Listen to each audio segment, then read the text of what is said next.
Hi hello welcome to education Munnade YouTube channel. ಈ ದಿನ 8ನೇ ತರಗತಿ ಇದು SA1 ಗಣಿತ ಪ್ರಶ್ನೆ ಪತ್ರಿಕೆ 2024 ಅಂದರೆ ಇದೇ ತಿಂಗಳಲ್ಲಿ ನಡೀತಕ್ಕಂಥ ಪತ್ರಿಕೆಯನ್ನು ನೋಡ್ತಾ ಹೋಗೋಣ. ಅಂದರೆ ಇದು ಒಂದು ಮಾದರಿ ಪತ್ರಿಕೆ, ಅದಕ್ಕೆ ಜ್ಞಾಪಕ ಇಲ್ಲಿ ಇದು ಒಂದು ಮಾದರಿ ಪತ್ರಿಕೆ. 8ನೇ ತರಗತಿ ಇದು. ಅಂಕಗಳು ಎಷ್ಟಿರುತ್ತೆ? ಅಂಕಗಳು 40 ಆಗಿರುತ್ತೆ. ಫಸ್ಟ್ ಕ್ವಶನ್ ನೋಡ್ತಾ ಹೋಗೋಣ. ನೋಡಿ, ಈ ಕೆಳಗಿನ ಪ್ರಶ್ನೆಗಳಿಗೆ ಸರಿಯಾದ ಉತ್ತರವನ್ನು ಆರಿಸಿ ಬರೀರಿ ಅಂತಕ್ಕಂಥದ್ದು. ಎಷ್ಟಿದ್ದಾವೆ? 5 ಪ್ರಶ್ನೆಗಳಿರ್ತವೆ, 5 ಅಂಕಗಳು. ಪೂರ್ಣ ಸಂಖ್ಯೆಗಳಲ್ಲಿ ಅತ್ಯಂತ ಚಿಕ್ಕ ಸಂಖ್ಯೆ ಯಾವುದು ಅಂತಕ್ಕಂಥದ್ದು. ಪೂರ್ಣ ಸಂಖ್ಯೆಗಳಲ್ಲಿ ಅತ್ಯಂತ ಚಿಕ್ಕ ಸಂಖ್ಯೆ ಯಾವುದು ಅಂತಕ್ಕಂಥದ್ದು ಕೇಳಿದ್ದಾರೆ. ಯಾವುದು ಅತ್ಯಂತ ಚಿಕ್ಕ ಸಂಖ್ಯೆ? ಪೂರ್ಣ ಸಂಖ್ಯೆಗಳು ಅಂತಂದರೆ ಅಲ್ಲಿ ಅತ್ಯಂತ ಚಿಕ್ಕ ಸಂಖ್ಯೆ ಯಾವುದು? 0. ನೋಡಿ, ಇದು ಅತ್ಯಂತ ಚಿಕ್ಕ ಸಂಖ್ಯೆ ಆಗಿರುತ್ತೆ.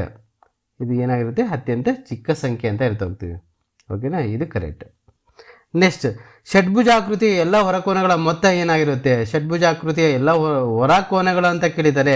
ಅಲ್ಲಿ ಹೊರಕೋನಗಳ ಮೊತ್ತ 360 ಡಿಗ್ರಿ ಅಂತ ಹೇಳ್ಬೋದು. ಯಾವುದೇ ಒಂದು ಭುಜಾಕೃತಿ ಆಗಲಿ, ಹೊರಕೋನಗಳ ಮೊತ್ತ ಷಡ್ಭುಜಾಕೃತಿ ಇರ್ಬೋದು, ಯಾವುದೇ ಪಂಚಭುಜ ಆಗಿರ್ಬೋದು, ಯಾವುದನ್ನ ಆಗಿರ್ಬೋದು.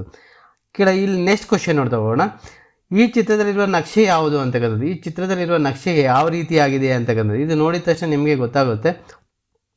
ಇದೊಂದು ಸ್ತಂಭ ನಕ್ಷೆ ಆಗಿದೆ. ಪೈ ನಕ್ಷೆ ಅಂದರೆ ಹೇಗಿರುತ್ತೆ? ಹಿಂಗೆ ಸರ್ಕಲ್ ಶೇಪಲ್ಲಿ ಇರ್ತದೆ, ಹೌದಾ? ಜೋಡಿ ಸ್ತಂಭ ಅಂದರೆ ಪಕ್ಕಕ್ಕೆ ಇನ್ನೊಂದು ಇರ್ತದೆ. ಚಿತ್ರಗಳಂದರೆ ಚಿತ್ರ ಒಂದು ರೂಪದಲ್ಲಿ ಇರ್ತದೆ. ಕರೆಕ್ಟಾ? ಹೌದು. ನೆಕ್ಸ್ಟ್ ನೋಡ್ತಾ ಹೋಗೋಣ. ಕ್ಯೂಬ್ ರೂಟ್ ಆಫ್ 5832 ಅಂತ ಕೇಳಿದ್ದಾರೆ. ಅದು ಯಾವುದು? 18 ಕರೆಕ್ಟ್ ಆನ್ಸರ್. ನೆಕ್ಸ್ಟ್, 23ರ ವರ್ಗ ಅಂತ ಕೇಳಿದ್ದಾರೆ. 529 ಅದು ವರ್ಗವಾಗಿದೆ. ನೆಕ್ಸ್ಟ್ ಕ್ವಶನ್ ನೋಡ್ತಾ ಹೋಗೋಣ. ಕೆಳಗಿನ ಪ್ರಶ್ನೆಗಳಿಗೆ ಉತ್ತರವನ್ನು ಬರೆಯಿರಿ ಅಂತಕ್ಕಂಥದ್ದು. ಎಷ್ಟಿದ್ದಾವೆ? ಇದು 1 ಅಂಕದ ಪ್ರಶ್ನೆಗಳು. ಎಷ್ಟಿದ್ದಾವೆ? 5 ಇರ್ತವೆ. ಇಲ್ಲೂ ಸಹ 5 ಇರ್ತವೆ. ಇಲ್ಲಿ ಋಣವೂ ಅಲ್ಲದ ಧನವೂ ಅಲ್ಲದ ಪೂರ್ಣಾಂಕ ಯಾವುದು ಅಂತ ಕೇಳಿದ್ದಾರೆ. ಪೂರ್ಣಾಂಕ ಅಂತ ಕೇಳಿರೋದ್ರಿಂದ ಪೂರ್ಣಾಂಕ ಯಾವುದು ಬರುತ್ತೆ ಅಲ್ಲಿ ನಮಗೆ? 0 ಕರೆಕ್ಟ್ ಆನ್ಸರ್ ಇದಕ್ಕೆ. ನೆಕ್ಸ್ಟ್ ನೋಡಿ, ಎಲ್ಲ ABC ಅಂತಕ್ಕಂಥದ್ದು ಕ್ಯೂ ಗಣದಲ್ಲಿದೆ. ಕ್ಯೂ ಅಂದರೆ ಕ್ಯೂ ಗಣದಲ್ಲಿ ಇರ್ತಕ್ಕಂಥದ್ದು. ಹಾಗಾದರೆ A into B into C is equal to A into of B into C. ಇದು ಯಾವ ನಿಯಮವನ್ನು ಹೊಂದಿದೆ ಅಂತಕ್ಕಂಥದ್ದು. ಇದು ಗುಣಾಕಾರದ ನಿಯಮ, ಸಹವರ್ತನೀಯ ನಿಯಮವಾಗಿದೆ. ಗುಣಾಕಾರದ ಸಹವರ್ತನೀಯ ನಿಯಮ ಅಂತ ಕರಿಬೋದು. ನೆಕ್ಸ್ಟ್, 482ರ ಘನ ಸಂಖ್ಯೆಯ ಬಿಡಿ ಸ್ಥಾನದಲ್ಲಿರುವ ಅಂಕಿ ಯಾವುದು ಅಂತ ಕರೀತಾರೆ. ಇದು ಬಿಡಿ ಸ್ಥಾನದಲ್ಲಿ ಅಂಕಿ ಯಾವುದಿದೆ? ಇದರಲ್ಲಿ ಇಲ್ಲಿ 2 ಇದೆ. ಬಿಡಿ ಸ್ಥಾನದಲ್ಲಿ ಇರ್ತಕ್ಕಂಥ ಸಂಖ್ಯೆ ಯಾವುದು? 2 ಇರ್ತಕ್ಕಂಥದ್ದು. 2ರ ಘನ ಅಂದರೆ ಏನಾಗುತ್ತೆ? ಕ್ಯೂಬ್ ಅಂತ ಕರಿತೀವಿ. 2ರ ಘನ ಏನಾಗುತ್ತೆ? 8 ಆಗುತ್ತೆ. ಅಂದರೆ 8 ಅಂತಕ್ಕಂಥದ್ದು ಸರಿಯಾಗಿರತಕ್ಕಂಥ ಉತ್ತರ ಆಗಿದೆ. ನೆಕ್ಸ್ಟ್ ನೋಡೋಣ. 7x - 4 is equal to 10. ಇಲ್ಲಿ ಎಕ್ಸ್ನ ಬೆಲೆ ಎಷ್ಟು ಅಂತ ಕೇಳಿದ್ದಾರೆ. ಇಲ್ಲಿ ನೋಡಿ, ಇದನ್ನ ಏನು ಮಾಡಬೇಕಂದ್ರೆ 7x ಈಸ್ ಈಕ್ವಲ್ ಟು ಏನಾಗುತ್ತೆ? 10 -4 ಇರೋದು ಈ ಕಡೆ ಬಂದರೆ ಪ್ಲಸ್ ಆಗುತ್ತೆ. ಆವಾಗ 7x ಈಸ್ ಈಕ್ವಲ್ ಟು ಅವೆರಡನ್ನ ಕೂಡಬೇಕು, 14 ಆಗುತ್ತೆ. ಎಕ್ಸ್ ಈಸ್ ಈಕ್ವಲ್ ಟು ಏನಾಗುತ್ತೆ? 14/7 ಆಗುತ್ತೆ. 7ರಿಂದ ಭಾಗಿಸಿ 7 ಅಂದರೆ 7 2 ಎಕ್ಸ್ ಈಸ್ ಈಕ್ವಲ್ ಟು ಎಷ್ಟು ಬಂತು? 2 ಆನ್ಸರ್. ಉತ್ತರ 2 ಆಗಿದೆ. ಇವಾಗ 2 ಅಂಕದ ಪ್ರಶ್ನೆಗಳನ್ನು ನೋಡ್ತಾ ಹೋಗೋಣ. ಎಷ್ಟು ಅಂಕದ ಪ್ರಶ್ನೆಗಳು? 2 ಅಂಕದ ಪ್ರಶ್ನೆಗಳು. ಎಷ್ಟಿರ್ತವೆ? 5 ಇರ್ತವೆ. ಆ 5 ಕ್ವಶನ್ಗೆ ನೋಡ್ತಾ ಹೋಗೋಣ. First, A is equal to 3/2, B is equal to 2/3. ಇವುಗಳ ಮೇಲಿನ ಸಂಕಲನದ ಪರಿವರ್ತನೀಯ ನಿಯಮ ಅಂತ ಕೇಳಿದೆ. ಪರಿವರ್ತನೀಯ ನಿಯಮ ಅಂದರೆ ಏನು? ನಾವು ಇದು ಕಮ್ಯುಟೇಟಿವ್ ಪ್ರಾಪರ್ಟಿ ಅಂತ ಹೇಳ್ತೀವಿ ಇಂಗ್ಲೀಷಲ್ಲಿ. A plus B is equal to B plus A ಅಂತ.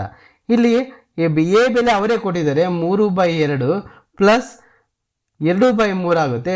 ಇದನ್ನು ಫಸ್ಟ್ A ಪ್ಲಸ್ B ಒಂದು ಮಾಡೋಣ, ಅದು ಆಮೇಲೆ ಅದನ್ನು ತೋರಿಸ್ತೀನಿ ನಿಮಗೆ. ನೋಡಿ, ಇಲ್ಲಿ ಏನಾಗುತ್ತೆ? ಲಾಸ ಒಂದು ತೊಗೊಳ್ಬೇಕು, 6 ಆಗುತ್ತೆ. ಇಲ್ಲಿ ಓರೆ ಗುಣಾಕಾರ ಮಾಡ್ತಾ ಹೋಗಿ 9 ಪ್ಲಸ್ 4 ಆಗುತ್ತೆ. ಇಲ್ಲಿ ಓರೆ ಗುಣಾಕಾರ ಈ ಥರ ಮಾಡಬೇಕು. ಅವೆರಡನ್ನ ಕೂಡಿ ಎಷ್ಟು ಬರುತ್ತೆ? 13/6 ಆಗುತ್ತೆ. ಇವಾಗ B ಪ್ಲಸ್ A ಮಾಡೋಣ. B ಪ್ಲಸ್ A ಅದು ಏನಾಗುತ್ತೆ? ಅದನ್ನು ಅಷ್ಟೇ 2/3 ಪ್ಲಸ್ 3/2. ಇವಾಗ ಮತ್ತೆ LCM ತೊಗೊಳ್ಳಿ. LCM, what is the LCM? 6 is the LCM. Do the multiplication, cross multiplication, that is same will get 4 that is the answer is 13/6. ಅದೇ answer ಆಗಿರುತ್ತೆ. ಹೌದಾ? ಅರ್ಥ ಆಗಿದೆ ತಾನೆ?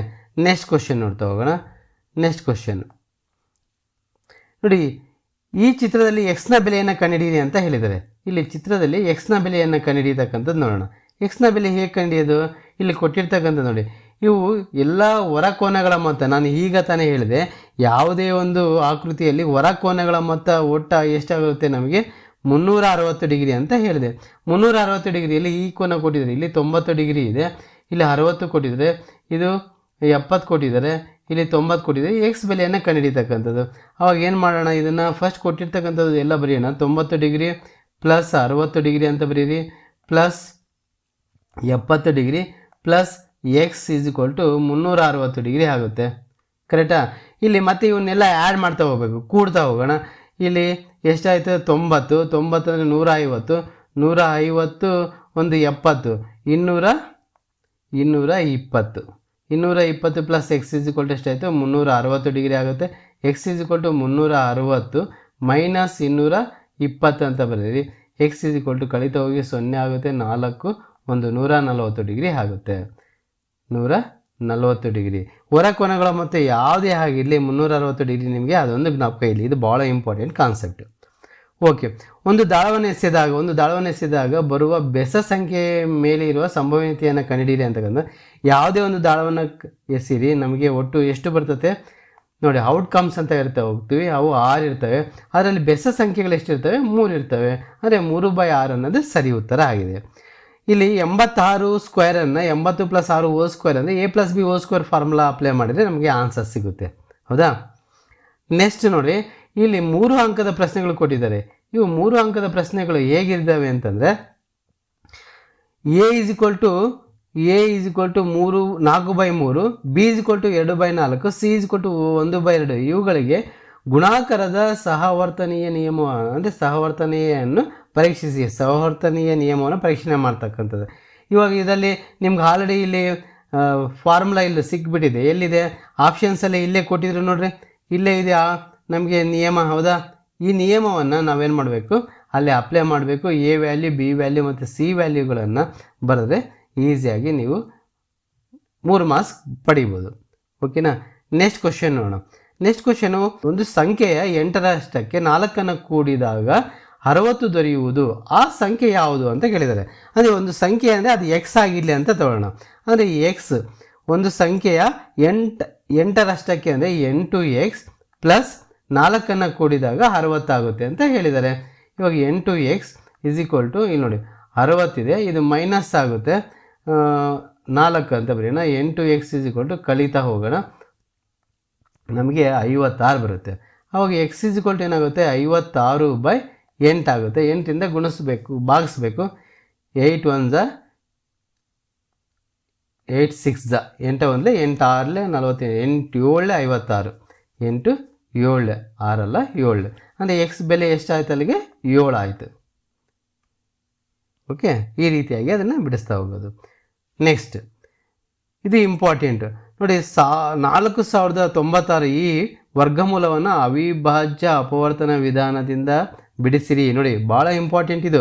ಅವಿಭಾಜ್ಯ ಅಪವರ್ತನ ಅಂತ ಕೇಳಿದರೆ, ಅವಿಭಾಜ್ಯ ಅಪವರ್ತನಗಳು ಅಂತ ಕೇಳಿದಾಗ ನೀನು ತುಂಬ ಈಸಿಯಾಗಿ ಅದನ್ನು ಅರ್ಥ ಮಾಡ್ಕೊಬೇಕು, ಯಾವ ರೀತಿಯಾಗಿ ಮಾಡಬೇಕು ಅಂತಕ್ಕಂಥದ್ದು.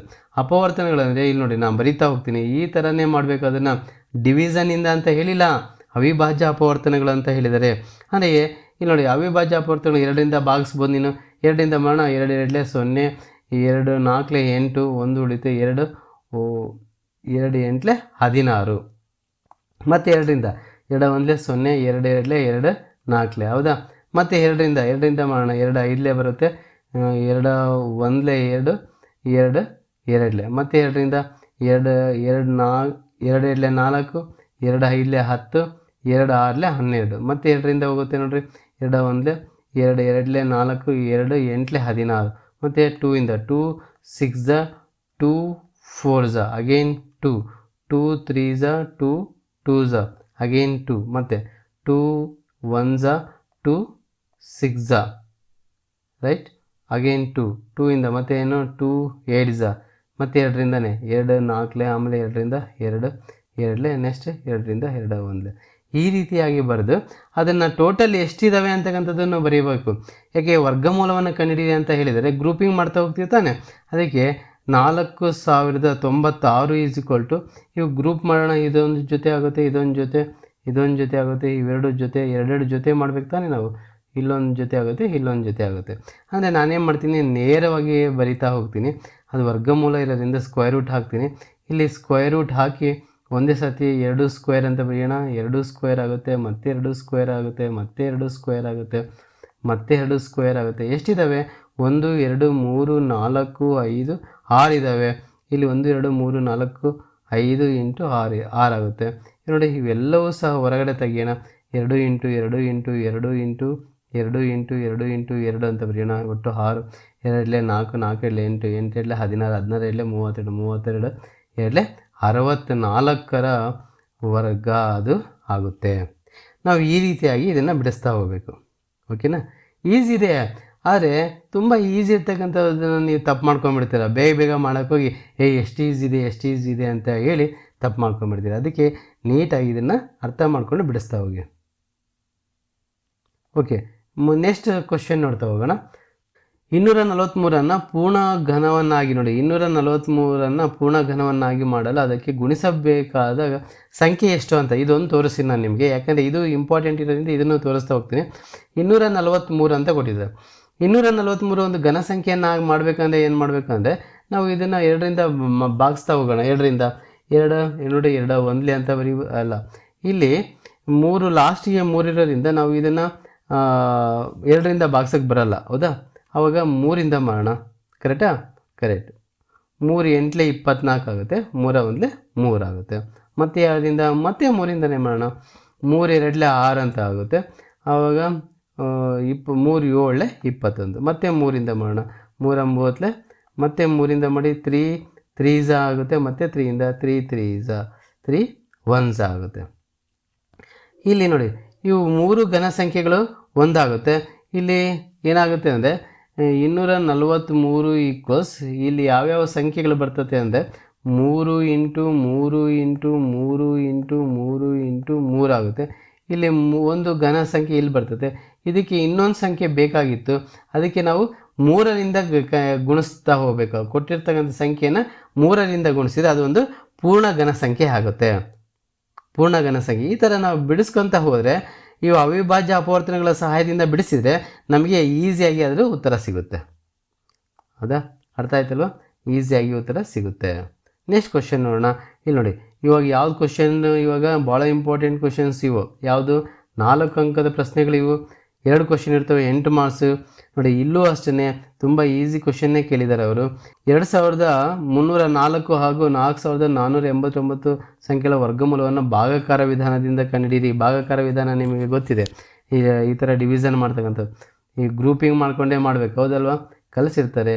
ಇದೇ ರೀತಿ ಆಗಿರ್ತಕ್ಕಂಥದ್ದು ಮಾಡ್ತಾ ಹೋಗಿ ನಿಮಗೆ ಆನ್ಸರ್ ಬರ್ತದೆ. ಭಾಗಾಕಾರ ವಿಧಾನ ಅವೆರಡೂ ಅಷ್ಟೇ. ನೆಕ್ಸ್ಟ್ ಕ್ವಶನ್ ನೋಡೋಣ.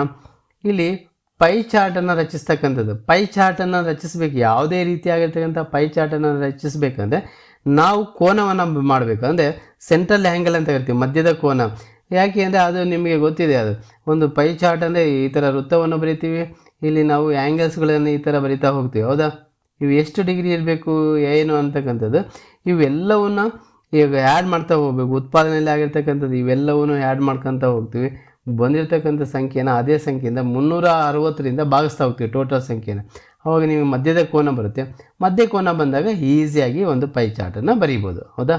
ಈ ರೀತಿಯಾಗಿ ನೀವು ಬರೀರಿ. ಇದೇ ರೀತಿಯಾಗಿರ್ತಕ್ಕಂಥ ಕ್ವಶನ್ಗಳನ್ನು ಪ್ರಾಕ್ಟೀಸ್ ಮಾಡ್ತಾ ಹೋಗಿ. ಅವಾಗ ಇದೇ ಥರನೇ ಬರ್ತದೆ ಕ್ವಶನ್ ಪೇಪರ್, ಬೇರೆದು ಬರೋಕ್ಕೆ ಚಾನ್ಸೇ ಇಲ್ಲ. ಅದಕ್ಕೆ ಈಸಿಯಾಗಿ ನೀವು ಸ್ಕೋರ್ ಮಾಡ್ತಾ ಹೋಗ್ತೀರಾ. ನೋಡಿ ಈ ವಿಡಿಯೋ ಇಷ್ಟವಾದಲ್ಲಿ ಲೈಕ್ ಮಾಡಿ, ಶೇರ್ ಮಾಡಿ, ಸಬ್ಸ್ಕ್ರೈಬ್ ಆಗಿ ಅಂತ ಹೇಳ್ತಾ ಎಲ್ಲರಿಗೂ ಧನ್ಯವಾದಗಳು.